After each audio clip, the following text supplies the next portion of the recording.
Peter, thanks so much for joining us here on AudienceLed Presents. As a VP of Marketing driving intelligent outbound strategies at Nooks, I want to keep your session highly focused on cutting through the modern sales noise. So here are the 2 prompts that I'd love for you to tackle. Cool? Sounds good. All right, man. 1, so you've argued that outbound from founders is absolutely critical for early stage growth. But you see a lot of teams fall into the major trap of automating out the human by letting AI blast high volume, low effort messages that buyers immediately see through. Based on the operating model you recommend at Nooks, which is AI assists, humans decide, how can early stage teams use AI to buy back time and gather context without destroying the founder credibility that actually builds pipeline? Yeah, I mean, it's a great question. And I think authenticity is going to be the touchstone for the next little while. What you're going to see is people want to connect with people. They want to work with people. And if you are not communicating the fact that you're going to be there, you're going to stand behind them, you're going to be with them after they've dropped 50,000, 100,000, some ungodly amount of money on software, it's going to be tough to convince them that you're the company to make a bet on. And so being authentic, I think, is just a great signal to show that you're going to be there with them. So AI obviously is here. It's been a boon for anyone that wants to do that and to do that correctly. And I think it's actually just quite simple. You need to realize that there's so much that can be automated, that can be done at scale through AI, but you just need to select what those things are. And you want to make sure that you're not automating out the human element, as you said. So I think about, like, in the world we're in, that Nooks operates in, is around outbound and helping teams to build and establish relationships with their prospects very quickly. And in order to pitch value, pitch the next meeting, and ultimately pitch getting a deal into pipeline. So what are all the things around that? And I think that's the exercise you need to do, is like look at all the things around the core action. So if the core action is a great interaction, whether that be on the phone or through email or through social or in person or whatever, what are all the things around that get in the way of that human interaction? Like, you think about the classic metric, you've probably seen these where you go to like a Gartner or Forrester and they flash up this number about there only being like 20% of the day or 25, whatever it is, percent of the day that's spent on core selling, and so much of the rest is on other things. And it's like research. It's identifying what the pain is, going through past call notes, looking through the CRM, pulling up old emails, going into their 10K, all these different things that can help you to build the conversation. That's what you should be doing. You should be using it to scale up the analysis, the research, the identification of what the pains are, and then you, as the human, step in and then turn that into a great conversation. And you're absolutely right. I used to be in the chair where the majority of the day is done doing that research, doing the legwork before you actually do the job, which is picking up the phone and calling. And you have to come off relevant and not like you're just shooting in the dark, because then you're dead on arrival. Right? That's right. Yeah, I always say that relevance beats personalization all day. If I know that you're a Knicks fan and I say, go Knicks, that's going to maybe get you to open the email, right? But is it going to get you to take a meeting? Is it going to get you to enter pipelines? Of course not. So I need to then come in and say, all right, well, I know that this is the kind of world you're operating in. 6 months ago, I spoke to one of your colleagues and they said this was a major pain for your org. Turn that into something relevant. And that's what's going to advance a deal.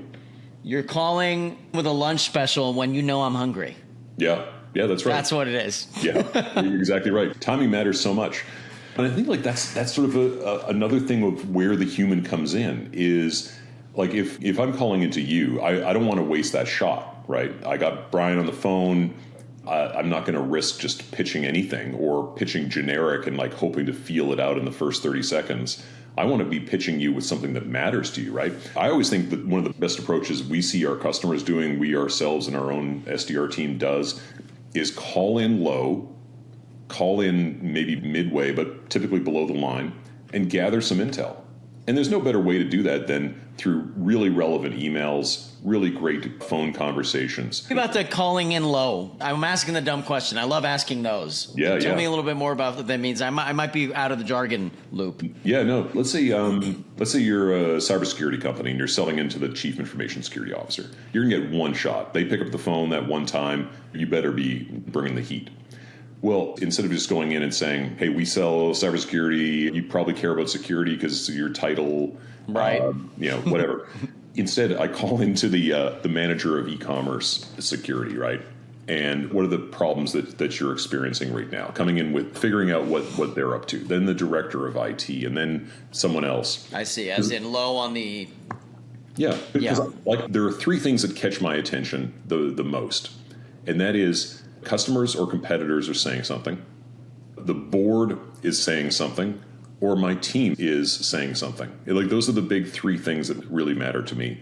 If you're coming into that chief information security officer and you're saying, I spoke to 5 people on your team and this is what they're saying, that's going to get my attention. Yep.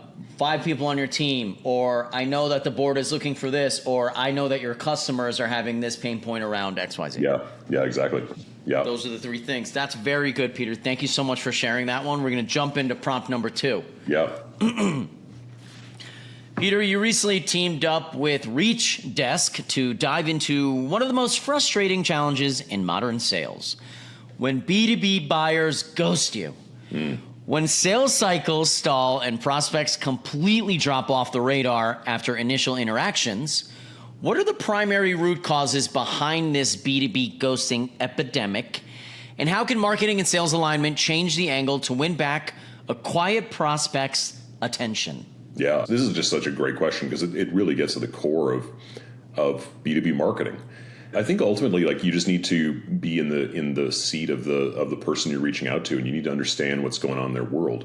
And the reality is that most people have good intentions. They don't want to ghost you, but think about your own day. You've got 10 things that are a priority right now, and now you want me to take on an 11th thing? Like, the idea of me picking it up is exhausting. It's emotionally draining to not only pick something up or even just to say no. Like, it's exhausting.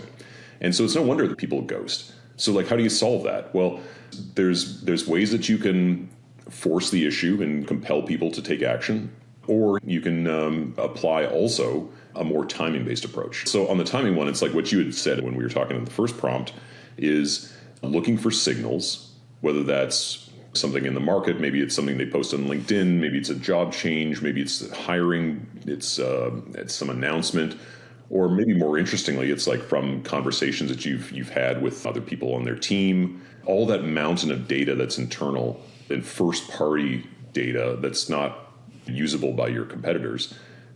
Putting that together and then identifying the timing and the message that'll get them to say, you know what, actually this matters to me right now, and this is a great solution. So timing matters. From a forcing the issue perspective, yeah, I think there's a lot of ways that you can do it, but ultimately they keep coming back to the idea of just that relevance. You got to understand what those top 10 priorities are, and if you can take something off their plate, if you can make it easy for them to make a decision, to do their job. Yeah. Like if you come in and you say, look, Peter, I know that for marketing, I don't know, event management's a problem. Well, yeah, okay. I mean, is that big of a problem? Linking it to something that really matters to me, pipeline creation, visibility in the market, like that something that really truly matters to me, and you're going to make it as turnkey as possible. That's going 2 steps below the initial thing. Yes, of course it's hard. It's hard for everyone, right? But then when you hit those 2 steps below it, you have my attention. I'm probably gonna pull up my calendar while I'm on the call. Yeah, exactly. Peter, thank you so much for those 2 prompts. I have another one to add. Who's someone more people should know about? Any good follows on LinkedIn or really anywhere that you're kind of like really keying in on and listening to or paying attention to? So I'm gonna switch this one up a little bit. And so instead of saying one person, because there are a lot of people, but I think that the best thing that you can do is find really active customers on LinkedIn or Twitter or X, whatever's your channel, Reddit, and follow the heck out of them. Because there are people out there that are passionate about your product, that are passionate about your company, and they're talking and they don't get recognition at all. They're not being heard.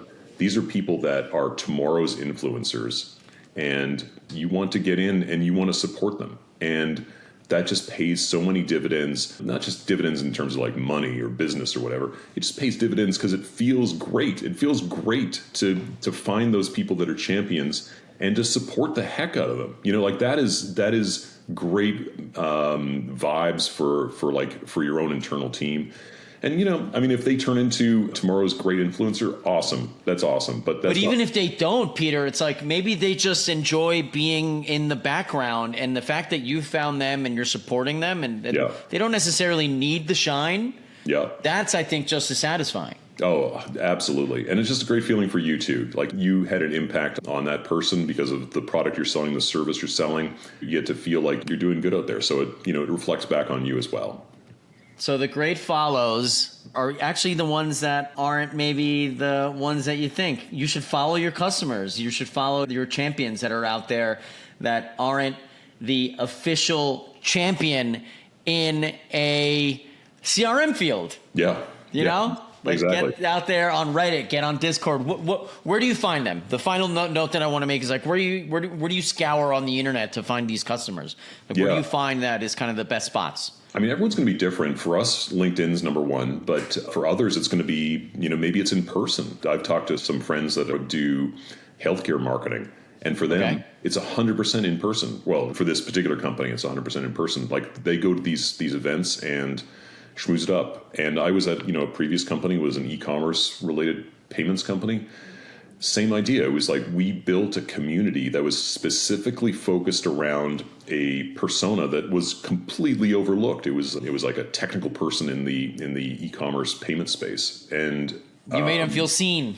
They feel seen. They feel seen, and you hear and you learn so much from that. So yeah, I gotta recommend looking for those kind of people. Awesome. Peter, I just want to say thank you so much. These were 2 quick prompts, and 3 actually, and you gave us some really good stuff to be able to pull out of it. I want to thank you so much for joining us on AudienceLed Presents. Peter Mollins, VP of Marketing over at Nooks. Give him a follow. Peter, I'll see you later, man. I appreciate it, Brian. Thanks as always.